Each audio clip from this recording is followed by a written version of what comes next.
Welcome music lovers. Today, we shine a light on the incomparable Ian Dury, a pioneer in the punk and new wave movement. Join us as we uncover the highs and lows, the triumphs and tribulations that defined the extraordinary life of this musical icon. So let's dive in. Ian Robbins Dury, an English singer, songwriter and actor, was born on the 12th of May 1942 in Harrow, Middlesex, southeast England. Dury's parents, William and Peggy, tied the knot in 1939. William, a former boxer turned bus driver, and Peggy, a health visitor, and also the granddaughter of an Irish landowner, formed the backdrop of Ian's early life. Ian Dury's father, William, trained as a chauffeur with Rolls-Royce, leading to extended periods of absence. This prompted Peggy, Ian's mother, to take him to Cornwall. Post-World War II, the family relocated to Switzerland for William's chauffeur duties. In 1946, Peggy and Ian returned to England, settling in Cranham, Essex, where they stayed with Peggy's sister Mary, a doctor. At the age of 7, Ian contracted polio during the 1949 epidemic, causing paralysis and impacting his left leg, shoulder, and arm. He spent a year and a half in hospitals before attending Chailey Heritage Craft School in 1951, marking a challenging chapter in his early life. His illness resulted in the paralysis and withering of his left leg, shoulder and arm. Ian Dury's resilience grew at Chailey, a school and hospital for disabled children emphasizing toughness. Despite learning trades, his mother aimed for academic pursuits, leading him to the Royal Grammar School, High Wycombe. Dury faced harsh punishment there, memorizing lengthy poetry, creating a challenging environment. Leaving at 16, he pursued painting at Walthamstow College of Art, later studying at the Royal College of Art under Peter Blake after gaining GCE O-levels. This period laid the foundation for Dury's determined and observant personality. In 1967, Dury exhibited at the Institute of Contemporary Arts in London. Concurrently, he taught art at Southern England colleges and produced commercial illustrations for the Sunday Times in the early 1970s. In 1971, Dury formed the band, Kilburn and the High Roads, serving as the vocalist and lyricist. The band, which included students he taught, gained popularity on London's pub rock circuit. Despite signing with Dawn Records in 1974, touring with The Who, and favourable press coverage, they failed to rise above a cult status and disbanded in 1975. Kilburn and the High Roads released 2 albums, Handsome, and What a Bunch. Dury's debut single for Stiff Records, Sex and Drugs and Rock and Roll, released on the 26th of August 1977, faced a BBC ban but earned NME's Single of the Week. The subsequent album, New Boots and Panties, released at the end of September, achieved platinum status. Interestingly, although not originally listed on the album's tracklist, Sex and Drugs and Rock and Roll was present as track 1 on side 2 of some later 1977 pressings. Under managers Andrew King and Peter Jenner, original Pink Floyd managers, Ian Dury and the Blockheads gained a swift reputation as a top new wave live act. The Blockheads' eclectic sound, drawing from jazz, rock and roll, funk, reggae, and Dury's music hall affinity, was formed through collaboration with pianist, guitarist Chaz Jankel. Alongside members like drummer Charlie Charles, bassist Norman Watt Roy, keyboardist Mick Gallagher, guitarist John Turnbull, and saxophonist Davy Payne, they began recording Dury's lyric-driven songs. In October 1977, Ian Dury and the Blockheads emerged, signing up for the successful Stiff, Live Stiffs tour, alongside artists like Elvis Costello and The Attractions. This collaboration with Stiff Records propelled Dury's marketing campaign, yielding top 10 hit, What a Waste, and the #1 UK hit, Hit Me With Your Rhythm Stick, in early 1979. The band's dedicated UK and international following grew with hits like Reasons to Be Cheerful, Part 3, which reached number 3 in the UK. The second album, Do It Yourself, released in June 1979, featured a variety of Barney Bubbles-designed sleeves and marked the Blockhead logo's introduction. After the release of What a Waste, Chaz Jankel briefly left the Blockheads, but returned for the recording of Hit Me With Your Rhythm Stick, a song that took 28 takes to make perfect, settling on the second take for the single release.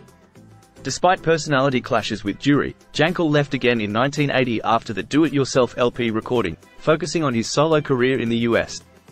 The band, now with former Dr. Feelgood guitarist Wilco Johnson replacing Jankel, worked diligently in the 18 months between Rhythm Stick and their next single, Reasons to Be Cheerful, Part 3, which secured a spot in the UK Top 10. The recording of the Laughter album proved challenging, marked by Dury's heavy drinking during this period. In 1980–81, Dury and Jankel collaborated with Sly and Robbie and the Compass Point All-Stars for Lord Upminster. The Blockheads toured the UK and Europe in 1981, sometimes joined by jazz trumpeter Don Cherry, concluding with their Soul Tour of Australia. The band disbanded in early 1982 as Dury secured a new recording deal with Polydor Records, forming a new group called the Music Students to record 4,000 Weeks Holiday. Departing from his usual style, the album received mixed reviews for its American jazz influence. The Blockheads briefly reunited in June 1987 for a Japan tour before disbanding again. After the death of drummer Charlie Charles in September 1990, they regrouped for 2 benefit concerts and recorded the live album Warts and Audience at the Brixton Academy in December 1990. After sporadic gigs in Europe, Ireland, the UK, and Japan in late 1994 and 1995, the Blockheads, minus Jankel, who returned to California, disbanded again until August 1992 when they were invited to perform for the Matstock Festival in Finsbury Park.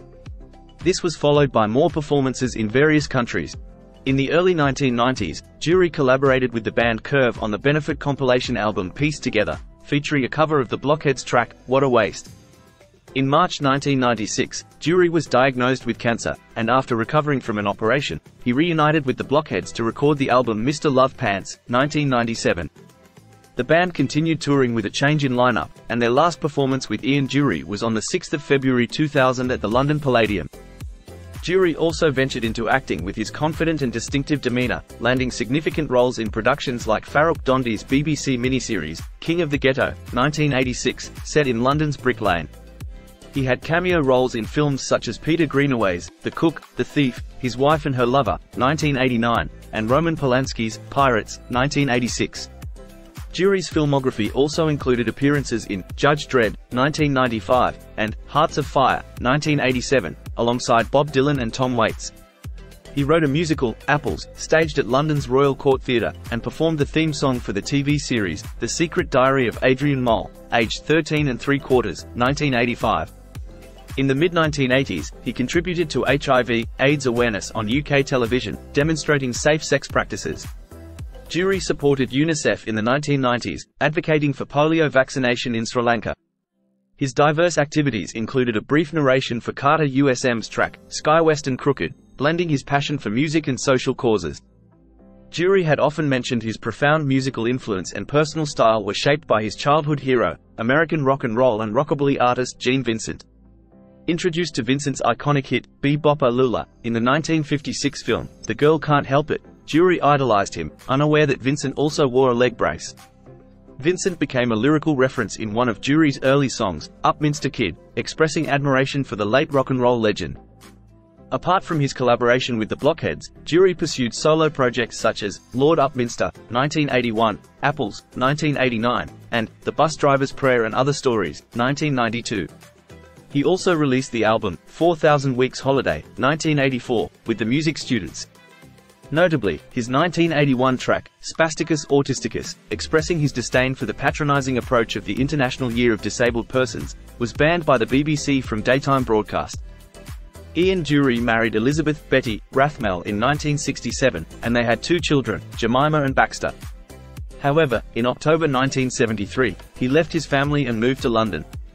After relocating, he cohabited with Denise Rudett for 6 years, squatting at Oval Mansions in Kennington. Despite divorcing Rathmell in 1985, they maintained a good relationship. Dury had a year-long relationship with actor Jane Horrocks in 1986-87, and they remained friends until his death. In 1999, he married sculptor Sophie Tilson, with whom he had 2 children, Bill and Albert. In 1996, Dury was diagnosed with colorectal cancer, a type of cancer that affects the colon or rectum, and underwent surgery, but the disease spread to his liver, rendering his condition terminal. In 1998, there was a false announcement of his death on XFM radio. Despite his declining health, Dury collaborated with Madness in 1999 and performed with the Blockheads for a special recording at Ronnie Scott's. Their last public performance was a charity concert on February 6, 2000, at the London Palladium. Dury was noticeably ill and had to be helped on and off stage. On March 27, 2000, at the age of 57, in Hampstead, London, Dury passed away. His cremation followed a humanist funeral at Golders Green Crematorium, attended by notable figures like Suggs, Jules Holland, and MP Mo Mullum. Described as a true original, Dury's legacy endures, and is remembered as a remarkable lyricist. Dury's son, Baxter Dury, also a singer, sang a few of his father's songs at the wake after the funeral. And there you have it. A journey through the life of Ian Dury, who left an indelible mark on the music landscape. If you enjoyed this exploration, don't forget to like, share, and subscribe for more captivating stories from the world of music.